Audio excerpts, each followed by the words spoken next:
నువ్వు కేక బాస్ 15 డేస్లోనే టార్గెట్ పూర్తి చేసావు. అదేం లేదు బాస్, తెలిసిన కాంటాక్ట్స్ యూజ్ చేశాను అంతే. మేనేజర్ ఉన్నాడా? సార్ లోపల ఉన్నారండి.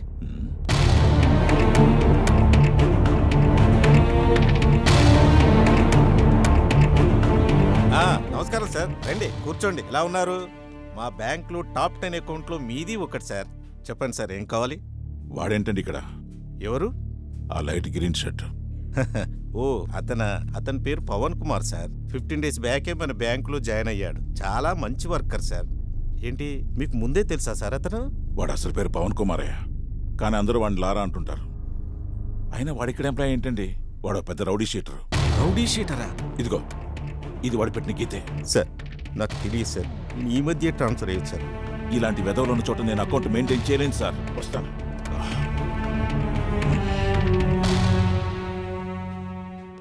బాబు, నీ గురించి మాకు ఇప్పుడే తెలిసింది.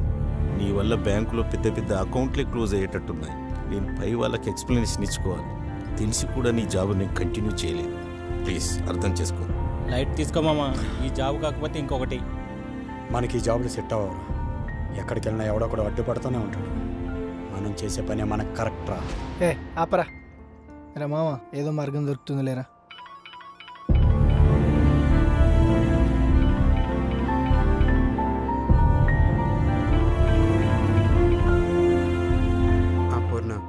నానా, అమ్మా నువ్వెప్పుడొచ్చావు? ఇప్పుడే వచ్చాను. రాగానే ఒక శుభవార్త విన్నాను. శుభవార్త? తానే చెప్తుందట. హలో పూర్ణ, అమ్మాయి కావాలా అబ్బాయి కావాలా? నిజమా? వస్తున్నాను. అరే మామా, నువ్వు నిజంగా మామ కాబోతున్నావురా? అరే కంగ్రాట్స్ మామా. అరే మనోడు తండ్రి కాబోతున్నాడు రోయ్. తప్పకుండా. అరే మామ, నువ్వు ఇక్కడ ఉండొద్దురా. ఫోన్ అని తీసుకుని హైదరాబాద్ వెళ్ళిపోరా మామ. ఏయ్ ఆగరా, వద్దురా. సైరన్ గడ ఏసీపీకి భయపడి మన మీద అటాక్ చేయడం లేదు. ఒకసారి సిటీ దాటితే ఏసీపీ పరిధిలోకి రాదు. వాడు ఖచ్చితంగా మన మీద ప్లాన్ చేస్తాడు. కాబట్టి నువ్వు కొంతకాలం ఇక్కడే ఉంటే మంచిదిరా. అరే మావా, నీకు ఇందాక నుంచి కాల్ చేస్తుంటే ఎంగేజ్ వస్తుందిరా. రియల్ ఎస్టేట్ భరణి నీ నెంబర్ కోసం నాకు ఫోన్ చేశాడురా. ఒకసారి నిన్ను కలవాలంటున్నాడు. భరణియా? లారా తమ్ముడా, నువ్వు సూపర్ తమ్ముడు. ఆ ఏసీపీ గాని ఉచ్చపోపిచ్చావంటగా, నువ్వు సూపర్ తమ్ముడా. అన్నా ఏదో మాట్లాడాలన్నారంట. తమ్ముడా, మన కార్పొరేటర్ బాలరాజు గారు ఉన్నాడు తెలుసు కదా. ఆ నా కొడుకు తమ్ముడు నా సైట్ లో అడుగు పెట్టి తొడగొట్టాడు తమ్ముడు. దాన్ని ఆడు కబ్జా చేస్తానని. తమ్ముడు ఆడి ఎలక్షన్ లో నుంచున్న ప్రతిసారి ఆడు గెలవడానికి కొన్న ఓటుకు నోటు నా తమ్ముడు. ఆడి ఈ రోజు అదే పవర్ అడ్డం పెట్టుకుని నా సైట్ ని కబ్జా చేస్తానన్నాడు తమ్ముడు. ఏం చూసుకుని తమ్ముడు, వాడికి పవర్ ఉందనేగా నాకు ఆ పవర్ కావాలి. మీరు కానీ నాకు సపోర్ట్ చేశారు అనుకో తమ్ముడా, నేనే గెలిచేస్తాను తమ్ముడు. అన్నా మేము ఇలాంటి గొడవలన్నీ మానేశామన్నా, ఇప్పుడు చేయట్లేదు. గొడవలేంటి తమ్ముడా? గొడవలు ఎవరికి కావాలి? గొడవలొద్దు, మీరు ప్రచారం చేయాలి నా తరపున. మా బర్ణన్నకి మీ అమూల్యమైన ఓటేసి అఖండ విజయాన్ని సాధించాలని మీరు ప్రచారం చేయాలి తమ్ముడు. ఏం తమ్ముడు? అలాగే అన్న. తమ్ముడా, ఐ లవ్ యూ తమ్ముడా. ఇప్పుడు చూడు ఆడేసుకుంటాను. ఒరే బాలరాజా, ఇక చూసుకో.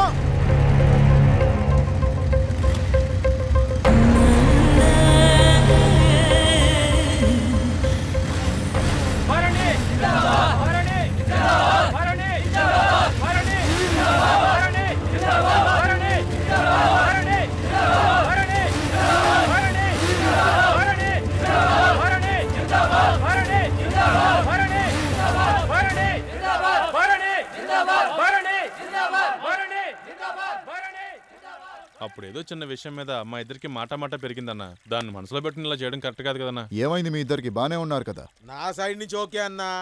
ఆడి కోసం 2 సార్లు కార్పొరేటర్ గా డబ్బు మందు చల్లి సపోర్ట్ చేశా. ఆడిప్పుడు నా వ్యాపారానికి అడ్డొస్తున్నాడు. పవర్ ఉందనేగా ఆడి దగ్గర. ఇదిగో ఆడి కోసం కొన్న ఓట్లు నా కోసం కొనుక్కుంటా. వ్యాపారం పవర్ నా దగ్గర ఉంటే 2 ఏం పిక్తాడో చూస్తా. నువ్వే న్యాయం చెప్పు. చిన్న ల్యాండ్ విషయం అన్నా, దానికి ఇంత సీన్ చేస్తాడు అనుకోలేదు. నీకు రాజకీయం కావాలా, వ్యాపారం కావాలా? రాజకీయం అంటే గుంపుల్ని గ్రూపులుగా చేసుకొని బతకడం.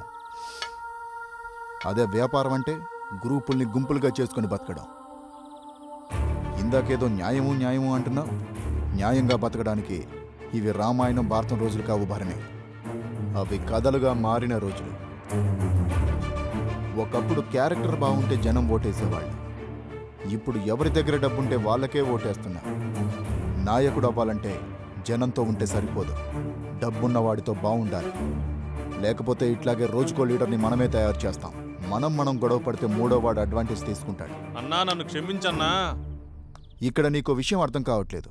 లారా మీద ఆ ఏసీపీ కోపంగా ఉన్నాడు. నువ్వు వాణ్ణి సపోర్ట్ చేస్తే ఆ ఏసీపీ నిన్ను టార్గెట్ చేస్తాడు. సారీ చెప్పాడు కదా, ఈసారికి క్షమించాయి ప్లీజ్ అన్నా. గెలిస్తే మున్సిపాలిటీ కాంట్రాక్ట్స్ అన్ని నీకే ఇప్పిస్తా. అది ఆడితో చెప్పించు. అలాగే అన్నా. మరి లారా పరిస్థితి ఏంటి? ఆ లారా గాడి సంగతి నాకు వదిలే. అరే మామా, ఆ భరణి గాడు ఎమ్మెల్యే గారితో కలిసిపోయాడు రా. రేపొద్దున ఆఫీస్ ఓపెన్ చేస్తున్నాడు రా. ఎమ్మెల్యేతో కలవడం ఏంటి? ఎమ్మెల్యేతో కలవడం ఏంట్రా? ఆ భరణి గారిని గెలిపించడానికి ఇల్లు తిరిగాం కదరా. సాఫ్ట్గా ఉంటే అంతేరా. అదే పాతల 60 అయినట్లయితే గొడవ చెయ్యొద్దు, ఎవ్వరూ గొడవ చెయ్యొద్దు. అరే మామ, ఇప్పుడు కాదురా, మన సంగతి తర్వాత చూద్దాం. నామినేషన్ ఎప్పుడే ఇచ్చాలనే దాన్ని కనుక్కుందామని వెళ్తున్నా.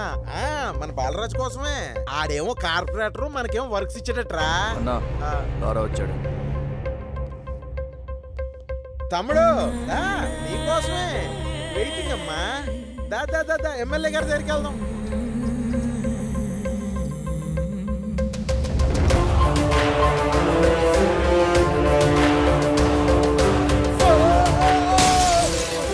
అక్కడి నుంచి కదిలితే చంపేస్తా. సార్ ఎంట్రుక వాసిలో తప్పిపోయింది సార్, లేకపోతే చచ్చిపోయావండి సార్. తగిలి ఉండాల్సింది, పేడ వదిలిపోయి. సార్ మీ దండం పెడతా, మీరేదో ఒకటి చేయండి సార్, నన్ను చంపేస్తాడు. సరే, కంప్లైంట్ రాసి. నేను రాను. అయ్యో ఆడు చంపేస్తాడు. అయ్యో నన్ను చంపేస్తాడు. మీరేదో ఒకటి చేయండి సార్. అయితే బయటికి పో.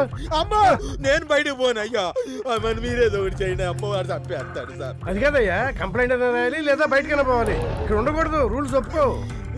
సార్ నేను ఇక్కడ ఉండాలంటే ఏం చేయాలో చెప్పండి సార్, చేస్తాను సార్. నేను ఇక్కడ ఉంటేనే సేఫ్. బాత్రూమ్ అన్ని కడగాలి. బాత్రూంలో అయితే కడిగేస్తాను సార్. నమస్తే సార్. నమస్తే సార్.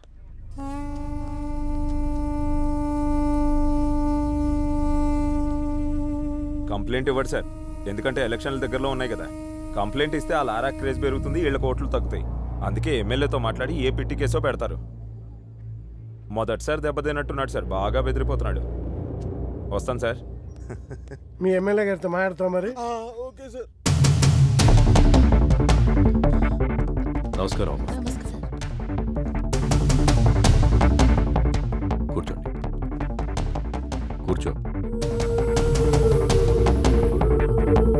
చూడమ్మా, మీ వాడు ఆవేశంలో ఉన్నాడని ఒక అవకాశం ఇచ్చాను. సార్ ఒక్క నిమిషం. మా సారు నీ కొడుకు అవకాశం ఇచ్చా అన్నారు. అదే ఆయన సంస్కారం. నిజానికి ఆయన మీ వాడికి ఇచ్చింది జీవితం. ఆ రోజు లారాని నువ్వు మా నుంచి తప్పించావు అనుకుంటున్నావు. ఆ టైంలో లారా బాత్రూంలో ఉన్నాడని తెలిసి కూడా మా సార్ వదిలేసి వెళ్ళిపోయాడు. కానీ మీ వాడు మిమ్మల్ని కూడా కేసులోకి నెడుతున్నాడు. అప్పుడు నేను చెప్తే మీ వాడు వినలేదు, ఇప్పుడు నేను విన్ను. మీ వాడు చేసే తప్పులకి బయట మీలాంటి తల్లులకి నేనేం సమాధానం చెప్పుకోవాలి? చూడమ్మా, మీరు మనిషికి ప్రాణం పోస్తే మేము మంచికి ప్రాణం పోస్తాం. మంచికి ప్రాణం పోయాలంటే చెడు చావాల్సిందే. అమ్మా, మీ వాడికి మా చేతుల్లో ఏమైనా జరగచ్చు. అదే జరిగితే మమ్మల్ని శేపించొద్దు.